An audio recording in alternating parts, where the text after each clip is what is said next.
I have some questions. Alan will be handing the others. We have no opening statements due to the tight time constriction. This will go to both. I'll start with Mr. Sabatini. What's your position on term limits? And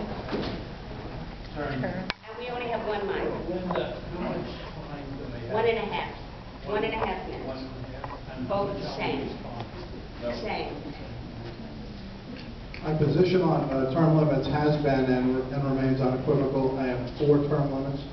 I think 8 years in office, which would be 4 terms for the supervisor and 2 terms for the council, is quite enough. The other elected officials can have term limits according to that. 3,500 people in Clarkstown signed the petition to put term limits on the referendum, on the ballot in the referendum. That was turned down by the town because it was thought to be illegal. The 2 of the members of the board, Republicans, then put forth a resolution to have a public hearing on term limits. That was voted down 3-2. Term limits are not new. They've been enacted in 37 states, not New York. They've been challenged and defeated every time because the people want term limits. The people want the politicians to serve their term and then go home. At least that's how it was in the original colonies. Now, serve their terms and either move up or move into the private sector. I have 4 term limits and will enact term limits if elected. Thank you. Mr. Bowman. Good afternoon. It's a pleasure to be here. I'm also for term limits, but I'm for term limits at the ballot box. I believe that it's your right to make a choice, and that choice should not be taken away by the government. That choice is yours and yours alone. Every time you go into the ballot box, you get to decide whether you want to continue someone's term in office or not. You've, in the past, let people serve 4 years, and you've kicked them out of office. And you've had some individuals that have served very long, people like Senator Morahan and others, and myself, because you felt we were doing a good job. I think it's your right to make that choice and not the government to shorten a term. Also, when Mr. Sabatini talks about 3,500 people that signed a petition that was sponsored by the Tea Party fringe group, what they don't tell you is that about 80,000 people did not sign it. We've got about 86,000 people in Clarkstown, so obviously if 3,500 signed it, about 80 or 81,000 people didn't sign it. So I believe they elect us to make decisions. You make a decision every day on the job that we're doing, and as I said, I believe in term limits, but I believe it's for you to decide at every election whether you want us to continue in office or not.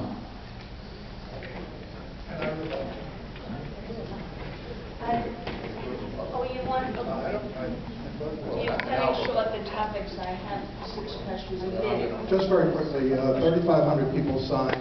That was approximately 90% of the people that were asked signed. The latest poll in the country says 78% of the American voters want term limits. The reason term limits are important is that Alex has amassed a campaign chest of $985,000. 700,000 of which came in his 8 years as a supervisor. That's very hard for any new candidate to overcome. Well, I think when you stand in front of a supermarket, people are rushing out of a supermarket saying, you know, please sign this. So with all due respect, I think a lot of people just want to sign a piece of paper so they can get on with their lives, and they don't like to be bothered at supermarkets. So again, I don't think it's a true indication. As I said, I'm very pleased with the work I've done in my career. Obviously, the voters have thought so, and that's why I'm here today. I'm here to make my case, why I hope you'll reconsider voting for me again to continue as your supervisor. The second question will start with Mr. Groman. What measures will you take to prevent future flooding in West Nyack? When I became supervisor, I and the town board got onto an aggressive program of trying to solve a lot of the flooding problems throughout Clarkstown. We created a drainage task force. We've completed 125 projects in the last 6 years, and the good news is there's not a lot of new projects on the list, so the planning board has made progress in not creating new flooding problems throughout our town. In West Nyack, we've done a couple of projects that have certainly been helpful to reduce the flooding. The one by ShopRite along the Hackensack and then off of Strawtown Road. Those projects have helped. Obviously, when you get Hurricane Irene and you get 10 inches of rain in 8 hours at a full capacity reservoir, you're going to have some problems with the houses along Klein Avenue.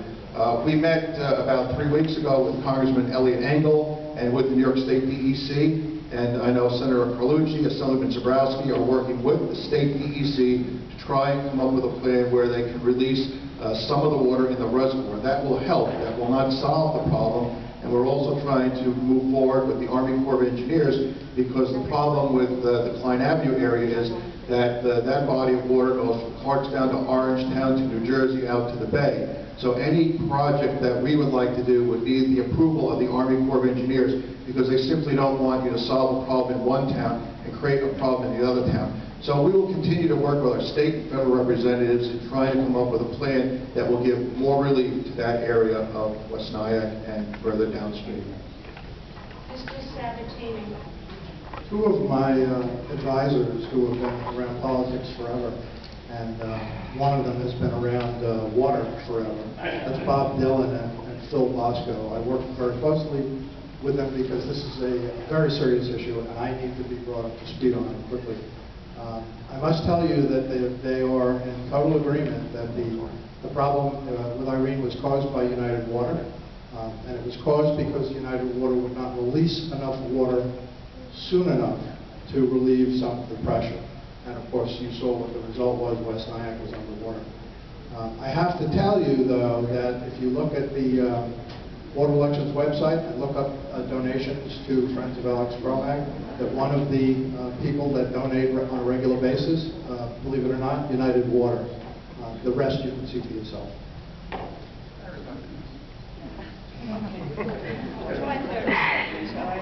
I'll try to do this last. We want to talk about who supports who with political contributions. My record is very clear. I've served for 14 years in the Assembly, 7 years in the county legislature as supervisor, and certainly people have confidence in the job they do. I think the important thing to realize is that candidates and people in elected office get to know people, they get to respect the job they're doing, and any contributions that people or companies make are completely above board. They're on the website, they're logged in with the Board of Elections, and I think it's important to know that's the system, and that's how we certainly make it available to people that if they want to see contributions. So there's no innuendos here about who supports who. I don't believe in public financing, so I don't think the taxpayers should pay for elections. And certainly people will make free contributions to the people they think are doing their very best job. You want 30 seconds? Next question, Mr. Sabatini will start. What improvements and/or changes would you have for the town in the next 5 or 10 years? One of the things I've run my campaign on is the elimination of waste. There's still a great deal of waste in Clarkstown. I would not look to cut necessary services. That's, I mean, the police are a perfect example. We can lower costs in the police department by working with the police department, negotiating with the PBA, cutting overtime, which, by the way, is a management problem. Tail law is clearly an issue. Alex talks about it. I agree with him. The Taylor law needs tweaking, but we're not going to get rid of the Taylor law. The Taylor law is an anti-strike law, and the flip side of that is that the public service employees have a right to arbitrate. We can't get away from that, but we can negotiate. And I think if we treat the police department as a team, we can work our way down to lower the cost. And I think all the rest of the town employees should be subject to the same review. We need to talk about whether or not the job is required, whether or not the job is actually being performed as it's supposed to be performed, and if not, we reduce it. Not the services, just the waste. I think you all realize that anytime somebody runs for office, a challenger, the first words that come out of their mouth is, we're going to eliminate waste, duplication, and consolidate. Well, in the town of Clarkstown, we've done that. And we did it in a bipartisan way. We've got 2 Republican council members and 2 Democratic council members, and we've worked very cooperatively in eliminating waste, eliminating duplication, having consolidation, bringing down the cost of government. We've done it. In 2011, we actually had a tax decrease. We had a cut in our taxes. That is unheard of. So I think the record speaks for itself. Thank you. We started with Mr. Sabatini. Okay. Mr. Gromack first with this. Do you see any opportunities for consolidation of services with other towns? Sure, there are. First, I think we're proud of the consolidations that we did in Clarkstown. We certainly consolidated the purchasing department and the insurance department, the lighting district with highway. So we've done a lot of consolidation. We've eliminated over 70 employees, and that saved us over $7 million per year. We have shared services already going on with the Narcotics Task Force and the Intel unit, where we put officers from the Clarkstown Police into this county-wide unit, and every town does that, so we don't have to have individual units. We're already part of the state consortium where we share services in purchasing power, and we're working with the 5 other towns to try and come up with a cooperative agreement where we can do drainage projects, because, you know, drainage crosses town lines, and that's the way that we can save money doing joint projects. And to the county's credit, we've done a number of joint drainage projects where they participated and shared, where we've done the engineering and they've helped pay for some of the costs. So certainly there are more, but we've certainly come a long way in sharing our services and sharing ways to consolidate both on a town and on a county level. And we're also doing things with the school districts where we're finding new ways to share and use grant opportunities. I'd like to point out that I and the town board have poured in over $30 million in state, federal, and county grants to help with some of these shared services and projects that we're doing now. The current reality is that all of the towns and all of the supervisors are being squeezed unmercifully. With 2% tax cap, the county is essentially broke. They don't know enough to lay down, and they shouldn't, because if they do, they're going to be taken over by the state. The state is squeezing, and all the supervisors are going to be looking for ways to cut back. And clearly, a commission of supervisors to talk about further consolidation and further cutbacks is absolutely a requirement. Just incidentally, anyone can get a grant. You simply have to ask for it. And if it's available, they'll give it to you. Thank you.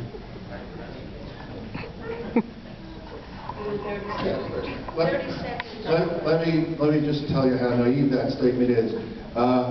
You people know how difficult it is to get grants, because I know you've tried for them. And I don't want to put Senator Carlucci on the spot. You just don't say, I want a grant, and the government gives it to you. It's got to be competitive. It's got to be on its merits. You just can't call Albany or Washington or the county and say, you know, I'd like a grant, give me free money.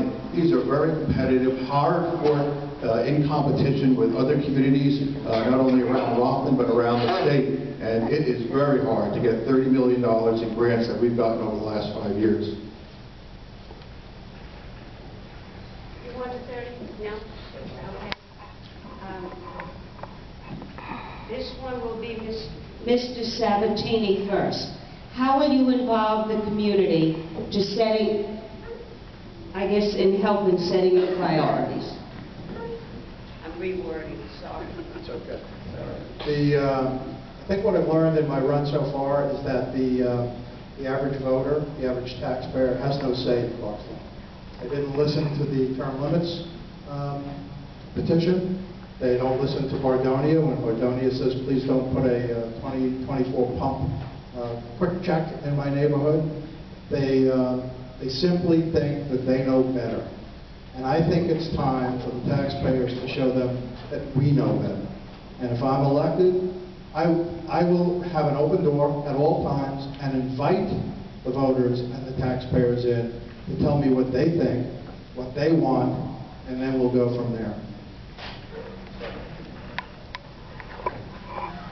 I hate to keep correcting Mr. Sabatini, but We do have open government in Clarkstown. We have workshops, town boards, all our town board members, and highway superintendent, town clerk go to all the civic associations. We go to every type of meeting to get input from the people. The Bardoni Quick check he talks about, that's not even an application that's before the planning board yet. And we will listen, but it'll go to the planning board, not the town board. And we're still waiting to have that application go before that board to be decided on its merits, like any other application, no different. There's no favoritism in Clarkstown. It's going to go on its merits. But the important thing is, we do listen, and we've been out there, and we go all the time to various civic groups to get your input to help put forth an agenda for Clarkstown that has support of the people. This will be the last question before the summations. We'll start with Mr. Gromack. Why does Clarkstown not have a town golf course? I'm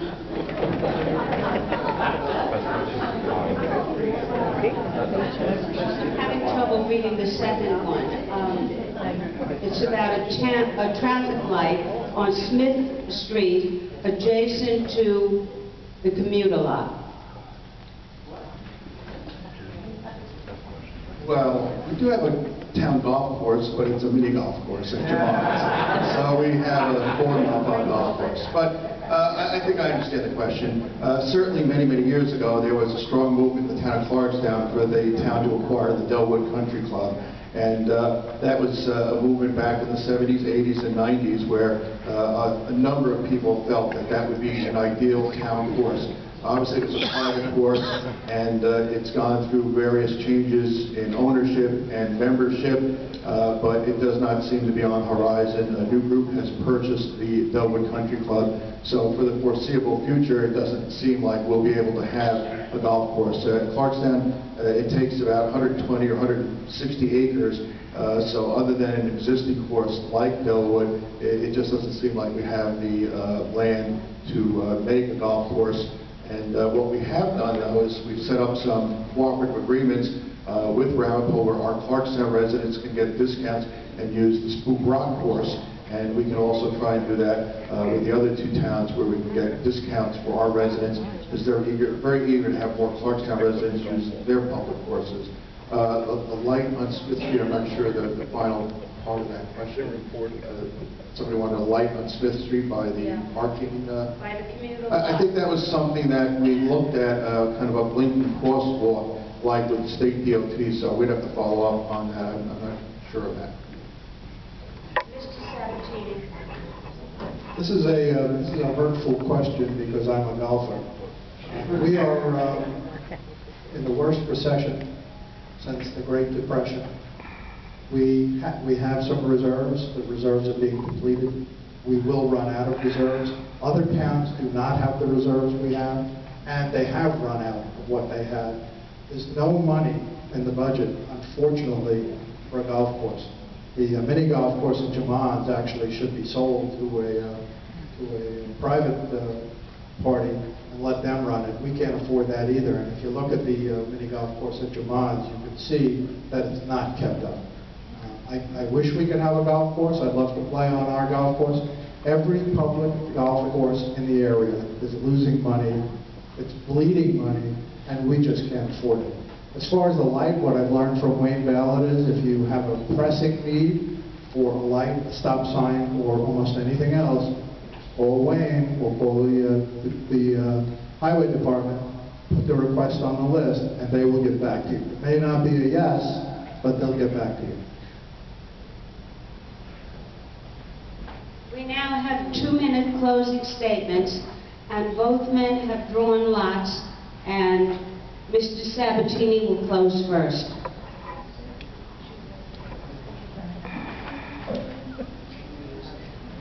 The issues I'm running on, as those of you who have heard me before, are very simple. Taxes, term limits, transparency. And I want to talk a little bit about transparency because you've all heard the issues of taxes and term limits. We have, I believe, a leadership or management problem in Clarkstown. A perfect example of the lack of transparency and the management failure is the Special Bargaining Unit, which is a unit of the CSEA, the Civil Service Employees Association. This is a group of the 6 highest paid appointed officials in town. These are managers themselves, and they have a union contract. It's a 4-year contract. This board has approved that contract twice in the 8 years that they've been sitting.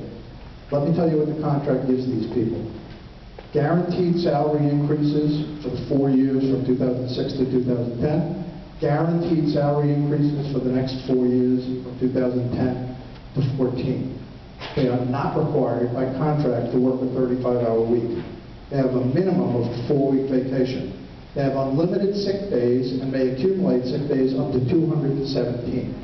They have unlimited health care benefits and for themselves and their families, by the way, for life, for which they pay nothing. They were paying 15%, which is standard for the CSEA, until the 2010 contract that the board approved, and that was thrown out. So they pay nothing for these benefits. The head of this unit and the man in charge of the negotiations for the unit is Ed Latreille, a name you may or may not know. Ed Latreille is also the head of the Conservative Party in Clarkstown, and the Conservative Party has given Alex Gromek party endorsements 3 times.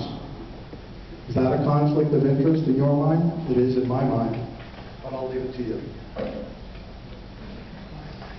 I'm only going to waste about 15 seconds of my time on that statement.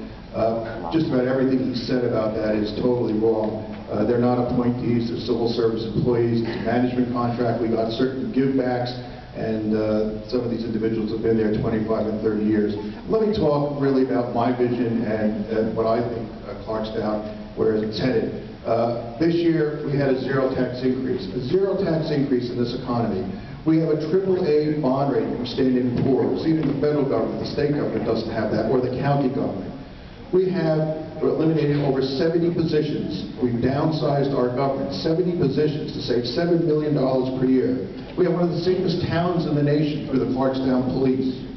We have a state-of-the-art recreation department, and we're revitalizing our downtowns. Every hamlet is experiencing revitalization.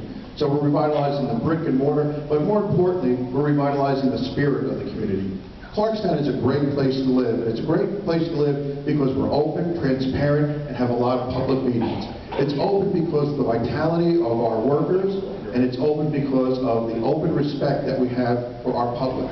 We are an open government that takes your ideas and puts them into action. It's my pleasure to be a public servant. I chose that profession because I wanted to make a difference for my community and my family. I'm honored to be in elective office, and I'm honored to put my name out there every single day. I view every single day as an election. It's a referendum on how I'm doing, not just at the ballot box every other year, but every single day. I look forward to continuing to serve in this capacity as supervisor, but it'll only happen if you decide you want it to happen. I will put my trust in you on the job that I've done as your supervisor and as a former assemblyman and as legislator. My life has been dedicated to public service. It's a choice I made, and I'm honored to continue to serve as your supervisor of this town of Clarkstown. Thank you.